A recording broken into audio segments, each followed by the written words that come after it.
Hello guys, आज हम पढ़ने वाले हैं एंटीसाइकोटिक्स के बारे में। ठीक है, एंटीसाइकोटिक्स के बारे में चलिए शुरू करते हैं। तो एंटीसाइकोटिक्स क्या होते हैं? Drugs use to treat patient with साइकोसिस। ठीक है, जो पेशेंट साइकोसिस से डील कर रहे हैं, ठीक है, साइकोटिक बिहेवियर उन पेशेंट्स में देखने को मिल रहा है, उन पेशेंट्स को हम एंटीसाइकोटिक्स ड्रग्स चलाते हैं। ठीक है, तो साइकोसिस का मतलब आप समझिए, साइकोसिस क्या होता है? साइकोसिस होता है loss of contact with reality. ठीक है, पेशेंट जो होता है उसका रियलिटी के साथ कांटेक्ट लॉस हो जाता है। ठीक है, रियलिटी के साथ कांटेक्ट लॉस हो जाता है, उसकी वजह से उसे कई सारे सिम्टम्स देखने को मिलते हैं, सिम्टम्स अराइज होते हैं उस पेशेंट्स में, जैसे कि हेलुसिनेशंस। ठीक है, हेलुसिनेशंस देखने को मिलते हैं, यानी कि फॉल्स सेंसरी बिलीफ। ठीक है, फॉल्स सेंसरी परसेप्शन देखने को मिलता है। ठीक है, हेलुसिनेशन, जिसमें हेलुसिनेशन क्या होता है? हेलुसिनेशन होता है जिसमें कि स्टिमुलाई एब्सेंट रहता है, और इल्यूजन होता है जिसमें स्टिमुलाई प्रेजेंट रहता है। ठीक है, ये डिफरेंस भी मैंने आपको बता दिया।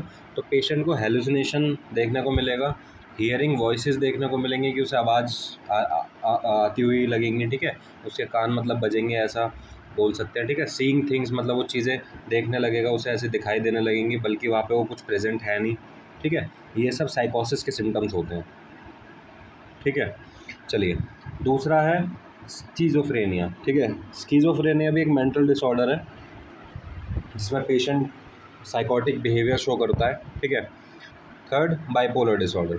ठीक है, ये भी एक मेंटल डिसऑर्डर है, इसमें भी हम एंटीसाइकोटिक्स ड्रग्स चलाते हैं, ड्रग्स का यूज़ करते हैं, एंटीसाइकोटिक ड्रग्स का यूज़ करते हैं। तो मैंने आपको बता दिया, एंटीसाइकोटिक ड्रग्स जो है उन पेशेंट्स के लिए यूज़ की जाती है जिन पेशेंट्स में साइकोसिस देखने को मिलता है। ठीक है, साइकोटिक बिहेवियर देखने को मिलता है, वो जो पर्सन रियलिटी के साथ कॉन्टैक्ट को लॉस कर देते हैं। ठीक है, तो इसमें सिम्टम्स क्या क्या आते हैं? हेलुसिनेशंस। ठीक है, जिसमें कि वो आवाज़ें सुनेगा अलग अलग तरीके की, उसे वो कहेगा कि मुझे आवाज़ें आ रही हैं। ठीक है, बल्कि ऐसा कुछ नहीं होगा, चीज़ें देखेगा बल्कि वहाँ पे वो कुछ प्रेजेंट नहीं होगा। ठीक है, चलिए, और क्या क्या सिम्टम है इसमें सिम्टम है डिल्यूजन। ठीक है, डिल्यूजन होता है false fix belief, disorganise thinking. ठीक है, सोच नहीं पाएगा सही से, डिसऑर्गेनाइज्ड रहेगा। ठीक है, और बिजार बिहेवियर, अलग तरीके का बिहेवियर शो करेगा, अदर देन नॉर्मल पर्सन जो शो करते हैं उससे अलग तरीके का बिहेवियर शो करेगा। ठीक है, इतना आपको समझ में आ गया होगा, आई होप। चलिए, अब एंटीसाइकोटिक्स ड्रग को समझने के लिए आपको डोपामीन बहुत अच्छे से समझना पड़ेगा। ठीक है, डोपामीन क्या होता है और डोपामीन जो कहाँ कहाँ से फ़्लो करता है, ये आपको बहुत अच्छे से समझना पड़ेगा, जब भी जाके आप एंटीसाइकोटिक्स के बारे में समझ पाएंगे। तो मैं आपको समझाना स्टार्ट करता हूँ। ये यहाँ पे 2 पॉइंट्स लिखे हुए हैं, आप इन 2 को अभी माइंड में रखिएगा। ठीक है, इनका हम आगे देखेंगे कि पॉजिटिव सिम्टम और नेगेटिव सिम्टम्स क्या होते हैं, इन 2 को ज़रूर ध्यान रखिएगा। तो मैंने लिखा हुआ है कि इंक्रीज डोपामीन इन मीजोलिम्बिक पाथवे। अगर मीजोलिम्बिक पाथवे में डोपामीन का इंक्रीज होता है तो उससे क्या आते हैं? पॉजिटिव सिम्टम्स देखने को मिलते हैं। ठीक है, पॉजिटिव सिम्टम्स देखने को मिलते हैं अगर मीजोलिम्बिक पाथवे में डोपामीन का इंक्रीज होता है। ठीक है, decrease dopamine in mesocortical pathway. अगर मीजोकॉर्टिकल पाथवे में डोपामीन का डिक्रीज होगा तो उससे क्या आएंगे? नेगेटिव सिम्टम्स आएंगे। ठीक है, इस बात को आप अभी ध्यान रखिएगा, बाकी अभी मैं एक्सप्लेन करता हूँ आगे तो आप अच्छे से समझेंगे। चलिए, अब स्टार्ट करते हैं डोपामिनर्जिक पाथवेज के बारे में कि डोपामिनर्जिक पाथवेज क्या होते हैं। पाथवेज आपको पता है कि हाँ, रास्ता, तो मैंने साइड में लिखा है जहाँ जहाँ से डोपामीन जाता है, यानी कि जहाँ जहाँ से डोपामीन फ्लो करता है तो वो डोपामिनर्जिक पाथवे कहते हैं उन्हें। ठीक है, तो यहाँ पे लिखा हुआ है वीटीए होता है वेंट्रल टेगमेंटल एरिया, जो कि मिड ब्रेन में प्रेजेंट रहता है, जिसे गो डाउन ऑफ डोपामीन भी कहते हैं, और डोपामीन यहाँ पे प्रोड्यूस होता है। ठीक है, डोपामीन यहाँ पे बनता है, इसे कहते हैं वीटीए, वेंट्रल टेगमेंटल एरिया, जो कि मिड ब्रेन में प्रेजेंट होता है, और इसे गो डाउन ऑफ डोपामीन, यानी कि डोपामीन यहाँ पे स्टोर रहता है, भरा हुआ रहता है। ठीक है, और यहाँ पे प्रोड्यूस भी होता है। ठीक है, चलिए, व्हाट इज़ डोपामीन? डोपामीन क्या है? एक न्यूरोट्रांसमीटर इन द ब्रेन, एक न्यूरोट्रांसमीटर है ब्रेन का। ठीक है, कि न्यूरोट्रांसमीटर क्या होते हैं आप जानते हैं सब, केमिकल मैसेंजर होते हैं। ठीक है, ये केमिकल मैसेंजर्स होते हैं। तो इसका डोपामीन का काम क्या होता है? Movement control, reward and motivation, cognition and memory, mood regulation और हार्मोन कंट्रोल। ये कुछ काम है डोपामीन के, डोपामीन न्यूरोट्रांसमीटर के। जब ये डोपामीन न्यूरोट्रांसमीटर फ्लो करता है तो हमें ये सब चीज़ें फील होंगी, जैसे कि movement control, reward and motivation, cognition and memory, mood regulation, hormone control. ये डोपामीन इस सब के लिए रिस्पॉन्सिबल होता है। ठीक है, चलिए इतना आपको समझ में आ गया होगा। मैंने अभी तक बताया डोपामिनर्जिक पाथवे क्या, डोपामिनर्जिक पाथवे हमने स्टार्ट किया जिसमें हमने VTA के बारे में जाना, वेंट्रल टैगमेंटल एरिया जो कि मिड ब्रेन में प्रेजेंट है, जहाँ से डोपामीन, जिसे गोडाउन ऑफ डोपामीन भी कहते हैं, और जहाँ पे डोपामीन प्रोड्यूस होता है, ठीक है। और डोपामीन क्या है वो हमने जाना कि डोपामीन एक न्यूरोट्रांसमीटर है ब्रेन में, ठीक है। न्यूरोट्रांसमीटर एक केमिकल मैसेंजर होता है, और ये न्यूरोट्रांसमीटर, डोपामीन न्यूरोट्रांसमीटर क्या कराने के लिए रिस्पॉन्सिबल है? Movement control, reward and motivation, cognition and memory, mood regulation और हार्मोन कंट्रोल। ये सब कराने के लिए रिस्पॉन्सिबल कौन है? डोपामीन, ठीक है। चलिए आगे बढ़ते हैं। पाथवेज, अब टोटल डोपामीन के कितने? 4 पाथवेज हैं, ठीक है। पहला है मीजोलिम्बिक पाथवे, ठीक है। दूसरा मैं आपको बता देता हूँ मीजोकॉर्टिकल पाथवे, तीसरा है निग्रोस्ट्रीशियल पाथवे, और फोर्थ हमारा है ट्यूबरो इन्फंडिबुलर पाथवे, ठीक है। चलिए अब शुरू करते हैं हम पहले पाथवे से जिसका नाम है मीजोलिम्बिक पाथवे। तो मीजोलिम्बिक पाथवे ओरिजिन, मतलब ओरिजिन कहाँ से स्टार्ट होता है? स्टार्ट होता है VTA से। VTA मैंने अभी आपको बताया वेंट्रल टैगमेंटल एरिया से स्टार्ट होता है मीजोलिम्बिक पाथवे, और ये एंड होता है न्यूक्लियस एक्यूम्बेंस, ACCUMBENS, ठीक है। शुरू होता है VTA से और न्यूक्लियस एक्यूम्बेंस तक जाता है, ठीक है। एमिगडाला तक जाता है, हिप्पोकैम्पस तक जाता है, जो कि लिम्बिक सिस्टम में प्रेजेंट होता है, ठीक है। चलिए इतना आपको आई होप समझ में आ गया होगा कि स्टार्ट हो रहा है VTA से और एंड्स हो रहा है न्यूक्लियस एक्यूम्बेंस में, एमिगडाला में और हिप्पोकैम्पस में, ठीक है, यानी कि लिम्बिक सिस्टम का पार्ट में। तो ये मीजोलिम्बिक पाथवे को हम कहते हैं प्लेजर एंड एडिक्शन पाथवे। जब भी डोपामीन यहाँ से फ्लो होगा VTA2 इन सब पाथवे में जाएगा, VTA2 इन सब पाथवे में जाएगा, न्यूक्लियस एक्यूम्बेंस में, ठीक है, न्यूक्लियस एक्यूम्बेंस में जाएगा और एमिगडाला तक जाएगा, हिप्पोकैम्पस तक जाएगा। तो ये क्या फील करवाएगा? प्लेजर और एडिक्शन पाथवे कहते हैं इसे, ठीक है। और क्या फील करवाएगा? रिवॉर्ड फील करवाएगा, मोटिवेशन फील करवाएगा और इमोशनल रीइंफोर्समेंट फील करवाएगा।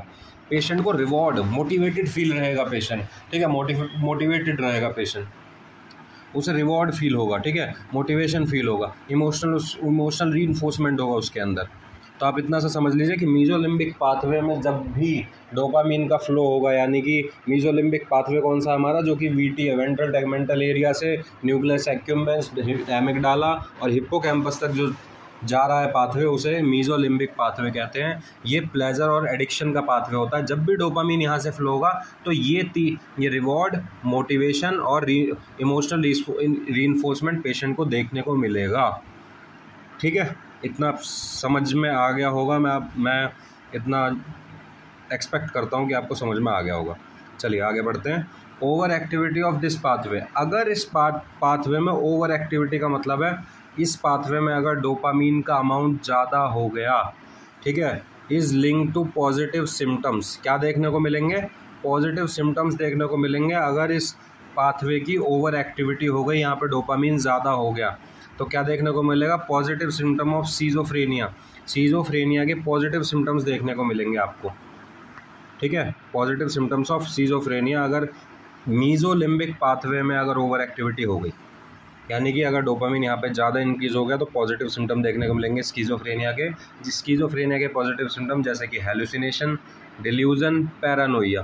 पैरानोइया क्या होता है? फीलिंग कॉन्स्टेंटली थ्रेटन्ड और सस्पिशियस, ठीक है, मतलब पेशेंट को लगेगा कि हमें कोई मारने के लिए प्लानिंग प्लॉटिंग कर रहा है और हमेशा सस्पेक्ट में रहेगा कि कोई मुझे मार देगा, ठीक है। तो ये स्किज़ोफ्रेनिया के कुछ पॉजिटिव सिम्टम होते हैं। हेलुसिनेशन मैंने आपको बताया था। हेलुसिनेशन होता है फॉल्स सेंसरी परसेप्शन, ठीक है, जिसमें पेशेंट को लगता है कि कुछ आवाज़ें आती हैं अलग अलग तरीके की, बहुत तरीके का होता है हेलुसिनेशन, ऑडिटरी, विजुअल, ये सब, टैक्टाइल, गस्टेटरी, ठीक है, बहुत तरीके का होता है।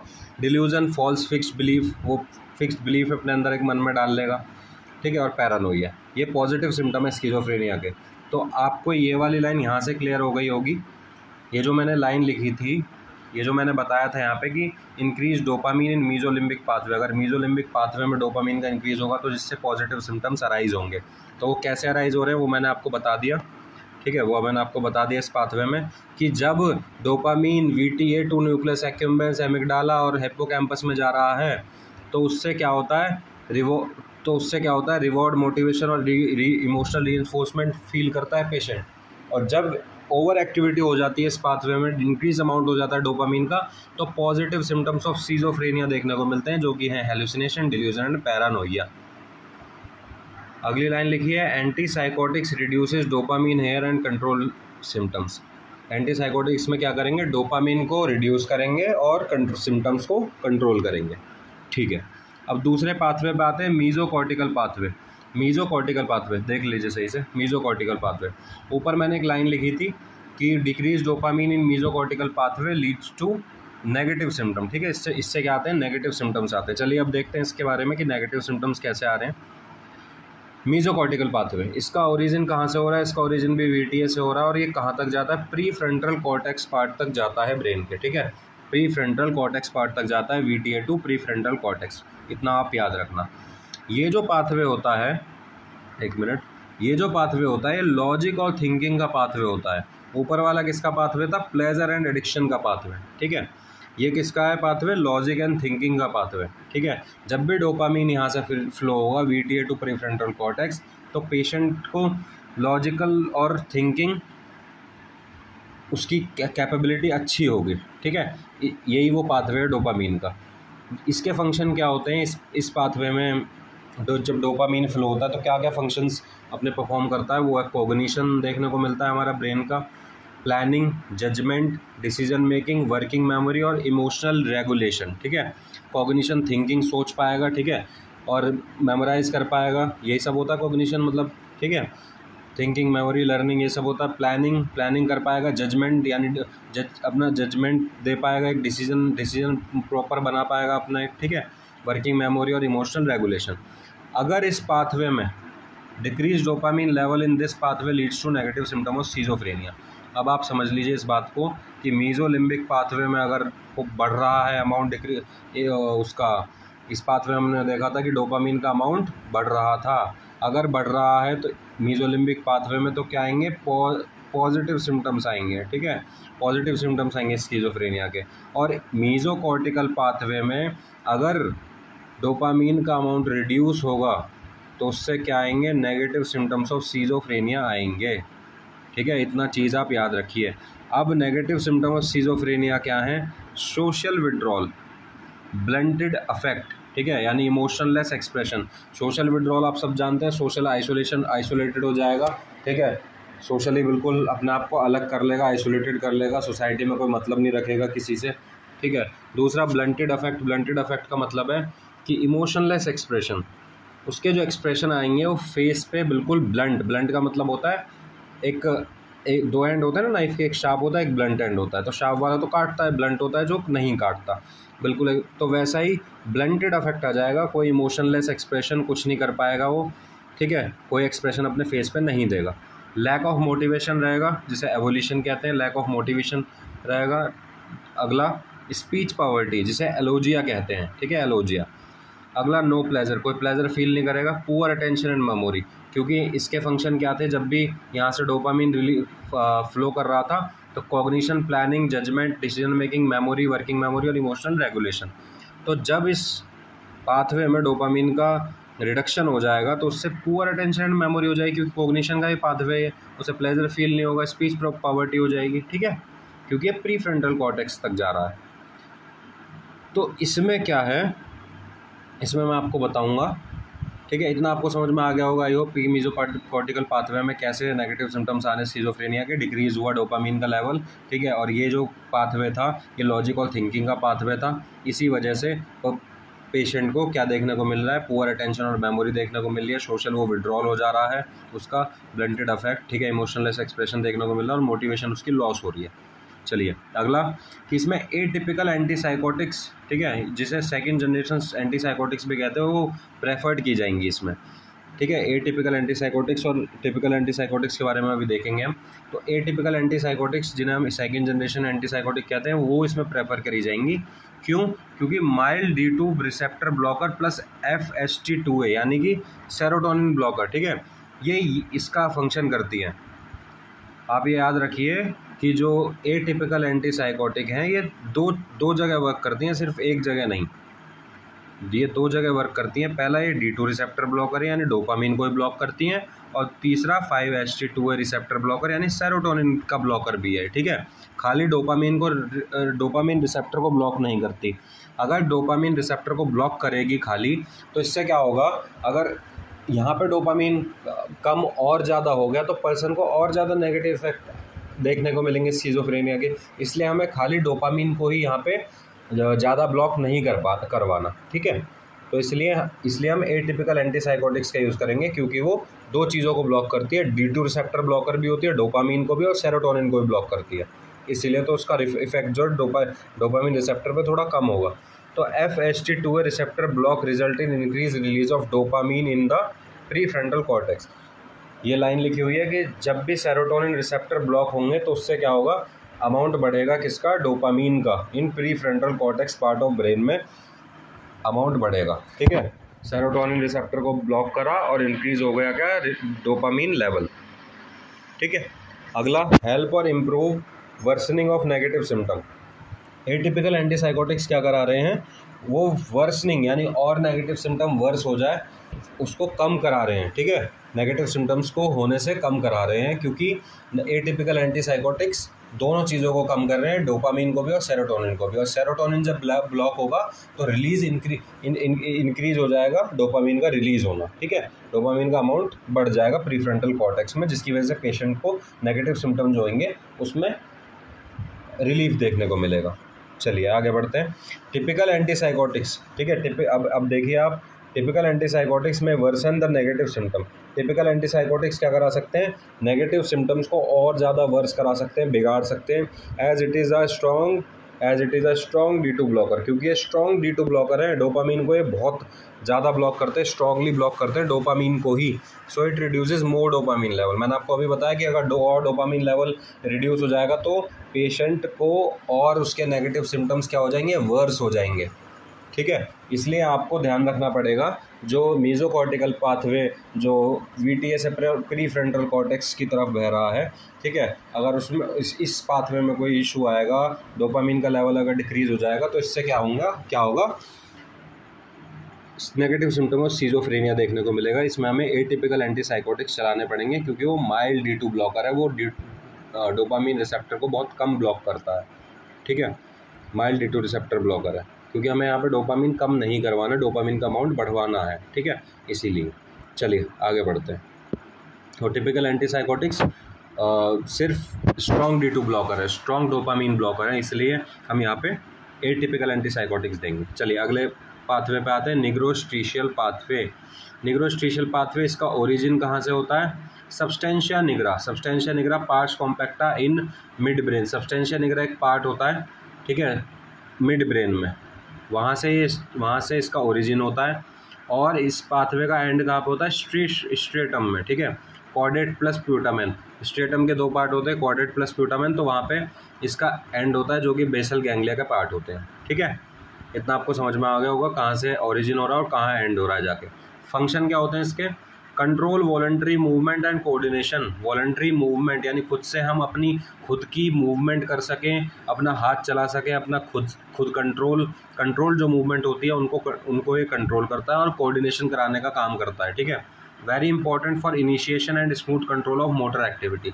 मोटर एक्टिविटी, मसल एक्टिविटी का स्मूथ कंट्रोल हो सके, इसके लिए ये निग्रोस्ट्रीशियल पाथवे बहुत इंपॉर्टेंट है।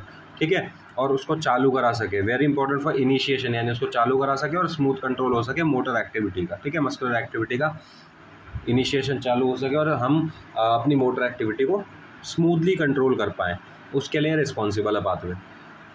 अगला, reduce amount of dopamine in this pathway. अगर डोपामीन का अमाउंट इस पाथवे में रिड्यूस होगा, कौन से पाथवे में, निग्रोस्ट्रीशियल पाथवे में। आप ध्यान रखना, निग्रोस्ट्रीशियल जैसे कि नाम से पता चल रहा है, सब्सटेंशिया निग्रा। ठीक है, निग्रा और ये स्ट्रीशियल यानी कि स्ट्रीटियम में एंड हो रहा है। ठीक है, तो निग्रो सब्सटेंशिया निग्रा से स्टार्ट हो रहा है, स्ट्रीटियम में जाके एंड हो रहा है। ठीक है, इससे याद रखिएगा। तो इसमें इस पाथवे में, निग्रोस्ट्रीशियल पाथवे में अगर अमाउंट रिड्यूस हुआ डोपामीन का, तो उससे क्या देखने को मिलेगा, पार्किंसोनिज्म देखने को मिलेगा, पार्किंसोनिज्म। ठीक है, पार्किंसोनिज्म में मैंने साइड में लिखा हुआ है TRAP, टी से होता है ट्रेमर्स, आर से होता है रिजिडिटी, ए से होता है एकाइनेशिया, ठीक है, और पी से होता है पोस्चरल इम्बैलेंस, ठीक है, पोस्चरल इम्बैलेंस, ठीक है। चलिए आगे इसके बारे में भी पढ़ेंगे। Antipsychotic drugs block D2 receptor in this pathway. Antipsychotic drugs क्या करते हैं, D2 रिसेप्टर को इसमें ब्लॉक करते हैं। D2 रिसेप्टर ब्लॉकर, मैंने आपको बताया था एंटीसाइकोटिक ड्रग्स जो होते हैं वो डोपामीन के रिसेप्टर को ब्लॉक करते हैं। इस बात को आप जितनी जल्दी हो समझ जाइए, क्योंकि मेन जो इसमें पार्ट है वो रोल प्ले कर रहा है डोपामीन, ठीक है, तो आप इस बात को अच्छे से समझ जाइए। चलिए आगे बढ़ते हैं। Antipsychotic drugs block D2 receptor in this pathway, मैंने आपको बता दिया। तो एंटीसाइकोटिक इसमें क्यों कौन सी यूज़ करेंगे, टिपिकल वाली हमने बताया था, टिपिकल वाली ऊपर हमने पढ़ा है। टिपिकल एंटीसाइकोटिक क्या करेंगे, टिपिकल एंटीसाइकोटिक ये स्ट्रॉन्ग D2 ब्लॉकर होते हैं, ठीक है, स्ट्रॉन्ग D2 ब्लॉकर होते हैं। चलिए इससे क्या होगा, अगर हम एंटीसाइकोटिक ड्रग्स इसमें देंगे तो ब्लॉक कर देंगे वो D2 रिसेप्टर को, ठीक है, इस पाथवे में, जिससे कि और अगर टिपिकल वाली हम देंगे तो उससे क्या देखने को मिलेगा, एक्स्ट्रा पिरामिडल सिम्टम्स देखने को मिलेंगे, ठीक है। अब आप कहेंगे कि इसमें टिपिकल वाली दे रहे हैं तो एक्स्ट्रा पिरामिडल सिम्टम देखने को क्यों मिल रहे हैं, तो मैंने आपको बताया था कि टिपिकल वाली स्ट्रॉन्ग D2 ब्लॉकर है, डोपामीन का अमाउंट इतना रिड्यूस हो जाएगा जिसकी वजह से क्या देखने को मिलेगा, यहाँ पे एक्स्ट्रा पिरामिडल सिम्टम्स देखने को मिलेंगे। आप इस EPS वर्ड को बहुत ध्यान रखना, ये बहुत इंपॉर्टेंट है, एक्स्ट्रा पिरामिडल सिम्टम्स, ठीक है। एक्स्ट्रा पिरामिडल सिम्टम्स कौन कौन से होते हैं, डिस्टोनिया होता है, एकाइथीशिया होता है, पार्किंसोनिज्म और टार्डिव डिस्काइनेशिया, ठीक है। अब डिस्टोनिया के बारे में जान लेते हैं। डिस्टोनिया क्या होता है, सडन पेनफुल मसल स्पैज्म, ठीक है, सडन अचानक से क्या होगा, एक पेनफुल मसल स्पैज्म होगा, ठीक है।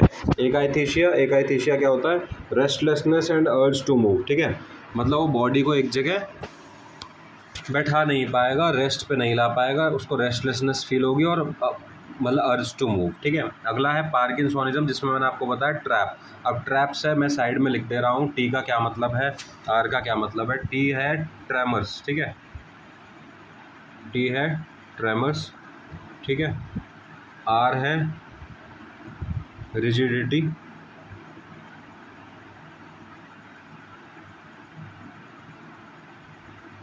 ए से है एकाइनेशिया,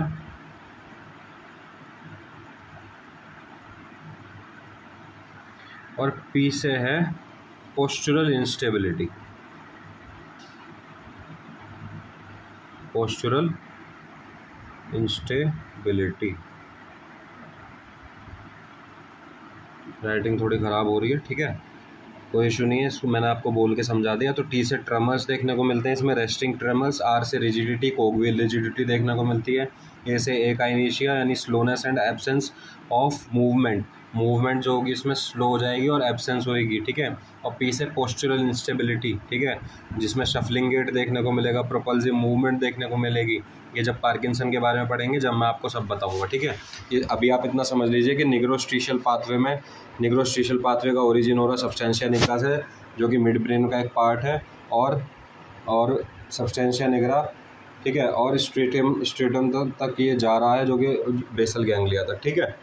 चलिए इसमें अगर अमाउंट रिडक्शन होगा इस पाथवे में तो इसकी वजह से पार्किंसोनिज्म देखने को मिलेगा।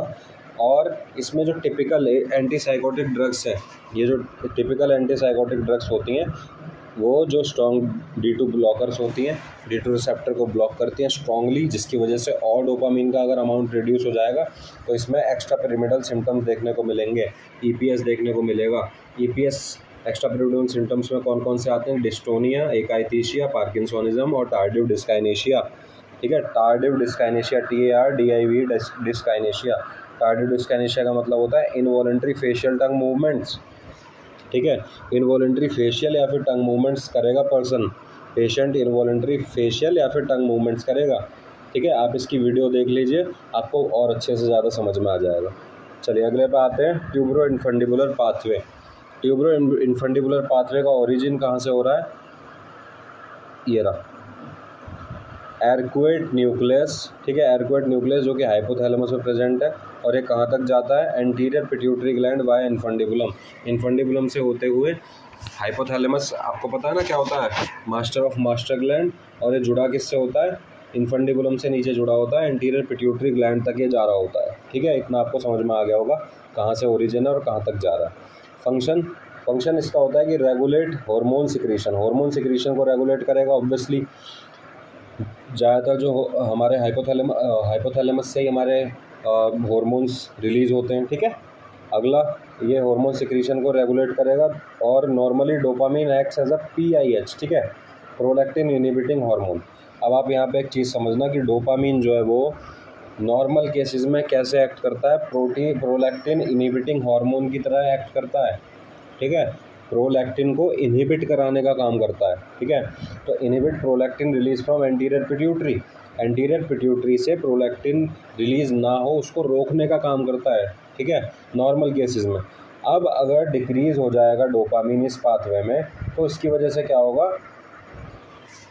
वहाँ से इनहिबिशन हट जाएगा, और इनहिबिशन अगर हट जाएगा तो मोर प्रोलैक्टिन रिलीज, ठीक है, leads to more prolactin release. यहाँ पे क्या होगा, प्रोलैक्टिन का रिलीज ज़्यादा होने लगेगा, जिससे क्या होगा, हाइपर प्रोलैक्टिनीमिया, यानी कि प्रोलैक्टिन का अमाउंट बढ़ जाएगा। आप समझिए दोबारा से कि ट्यूबरो इन्फंडिबुलर पाथवे का फंक्शन जो होता है, अगर यहाँ से डोपामिन फ्लो करता है इस पाथवे से तो हार्मोन सिक्रीशन होता है। ठीक है, और हार्मोन सिक्रीशन हो रहा है, उसको रेगुलेट करने का काम कर रहा है ये पाथवे। तो नॉर्मल केसेस में डोपामिन इसमें क्या करता है, PIH की तरह काम करता है, यानी प्रोलैक्टिन इनहिबिटिंग हार्मोन की तरह काम करता है। और ये अगर यहाँ पे प्रोलैक्टिन इनहिबिटिंग हार्मोन, ठीक है, और डोपामिन अगर यहाँ पे कम हो जाएगा इस पाथवे में, तो इससे क्या होगा कि एंटीरियर पिट्यूटरी से और ज़्यादा रिलीज होगा प्रोलैक्टिन, जिसकी वजह से हाइपर प्रोलैक्टिनीमिया हो जाएगा। ठीक है, जिसकी वजह से क्या देखने को मिलेगा, क्या कारण देखने को मिलते हैं हाइपर प्रोलैक्टिनीमिया में, तो फीमेल्स में क्या देखने को मिलेगा, एमेनोरिया, गैलेक्टोरिया, इनफर्टिलिटी और बोन लॉस। और मेल्स में क्या देखने को मिलेगा, इरेक्टाइल डिस्फंक्शन जिसे ED कहते हैं, गायनेकोमेस्टिया और लो लिबिडो। ठीक है, ये सिम्टम्स देखने को मिलेंगे।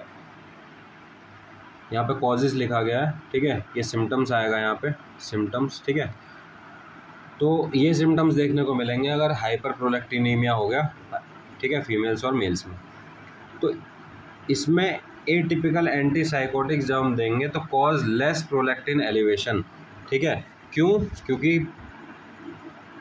माइल्ड D2 ब्लॉकर होता है, मैंने आपको पहले ही बताया था, एटिपिकल एंटीसाइकोटिक, और सेरोटोनिन ब्लॉकर भी होता है। ठीक है, सेरोटोनिन ब्लॉकर होता है और माइल्ड D2 रिसेप्टर ब्लॉकर होता है। तो डोपामिन को ये ब्लॉक बहुत कम करेगा, माइल्डली करेगा, और सेरोटोनिन को ये ज़्यादा ब्लॉक करेगा। तो हमने अभी पीछे फंक्शन पढ़ा था कि जब भी सेरोटोनिन ब्लॉक होगा तो किसका रिलीज बढ़ जाएगा, डोपामिन का रिलीज बढ़ जाएगा। डोपामिन का अमाउंट बढ़ जाएगा तो इस पाथवे में पेशेंट क्या होगा, उसका हार्मोनल सिक्रीशन रेगुलेट फिर से होने लगेगा। ठीक है, तो एटिपिकल एंटीसाइकोटिक इसमें हम देंगे जिससे कि प्रोलैक्टिन का एलिवेशन कम होता है। ठीक है, जो कि कम कराता है प्रोलैक्टिन का एलिवेशन, और लॉन्ग टर्म के लिए अच्छा होता है क्योंकि इसमें डोपामिन बहुत माइल्ड, बहुत सीमित, बहुत कम यहाँ पे ब्लॉक होता है। ठीक है, एग्जाम्पल है, एक्सेप्शन है इसका रिस्पेरिडोन। ठीक है, ये एक्सेप्शन है यहाँ पे रिस्पेरिडोन, ये ध्यान रखिएगा। रिस्पेरिडोन क्या करता है, even though it atypical antipsychotic, ठीक है, ये एटिपिकल एंटीसाइकोटिक है, बट प्रोलैक्टिन का अमाउंट ये बढ़ाता है एटिपिकल होने के बावजूद भी।